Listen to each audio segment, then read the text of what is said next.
যাদবপুর বিশ্ববিদ্যালয় ঘেরাও অভিযান, সহ উপাচার্য হোস্টেল সুপার থেকে ডিনকে ঘেরাও গতকাল ঘেরাও করে রাখা হয় এবং সেই ঘেরাও উঠে গেলেও বিক্ষোভ চলেছে দীর্ঘ সময় ধরে। কিন্তু কিসের দাবিতে বিক্ষোভ, কারা করলো ঘেরাও, একটু বিশদে জানার চেষ্টা করব। রেশমি দাস আমাদের প্রতিনিধি রয়েছেন।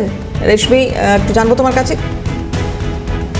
ইউনিভার্সিটি তৃতীয় বর্ষের পড়ুয়া, তারা যাদবপুর নিউ বয়েজ হোস্টেলের বোর্ডার এবং তাদেরকে A1 ব্লক থেকে A2 ব্লকে শিফট করার কথা বলা হয়েছিল এবং তারা জানাচ্ছেন যে অর্থাৎ তাদের যেটা দাবি যে তৃতীয় বর্ষে এসে তারা A1 ব্লক থেকে A2 ব্লকে শিফট করবেন না এবং মেইন হোস্টেলে তারা কোনোভাবেই শিফট করবেন না। কারণ তারা জানান তাদের কয়েকজন পড়ুয়া যখন মেইন হোস্টেলে পরিদর্শন যান, কোন ঘরে তারা থাকবেন সেই ঘর দেখতে যান, সেই সময় যারা সিনিয়ররা ছিল তাদের সাথে খারাপ ব্যবহার করে এবং তাদেরকে নানা রকম হুমকি দেন বলে তারা অভিযোগ করেন। আমরা সূত্র মারফত এরকমই জানতে পারছি।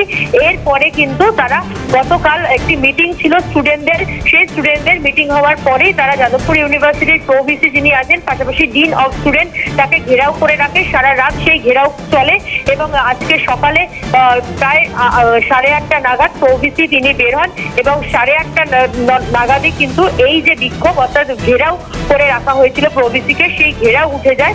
যদিও পরিস্থিতি এখন স্বাভাবিক, তবে যারা ছাত্ররা রয়েছে অর্থাৎ পড়ুয়ারা রয়েছে তৃতীয় বর্ষে যারা নিউ হোস্টেলের বোর্ডার, তারা কিন্তু জানাচ্ছেন যে কোনোভাবেই তাদের যে দাবি সেই দাবি পূর্ণ না হলে তারা কিন্তু কোনোভাবেই কোনো কিছু মানতে নারাজ। তারা বলছেন তারা ফের বিক্ষোভ করবেন এবং তাদের যে দাবি রয়েছে তারা এই মুহূর্তে এসে অর্থাৎ তৃতীয় বর্ষে এসে A1 ব্লক থেকে A2 ব্লকে শিফট করবেন না, কিন্তু তারা বলছেন তারা শিফট করতে পারে, রাজি রয়েছেন যখন সেই যারা সিনিয়ররা রয়েছেন যারা অকথ্য ভাষা তাদের সঙ্গে কথা বলেছেন এবং তাদেরকে হুমকি দিয়েছেন সেই সিনিয়ররা সেই হোস্টেল থেকে অর্থাৎ মেইন বয়েজ হোস্টেল থেকে চলে যাবে, তারপরে কিন্তু তারা শিফট করবেন। তার আগে কিন্তু তারা শিফট করতে নিরাপদ বোধ করছেন না, কোথাও গিয়ে শিফট করতে তাদের নিরাপত্তার অভাব কাজ করছে বলেই তারা জানিয়েছেন।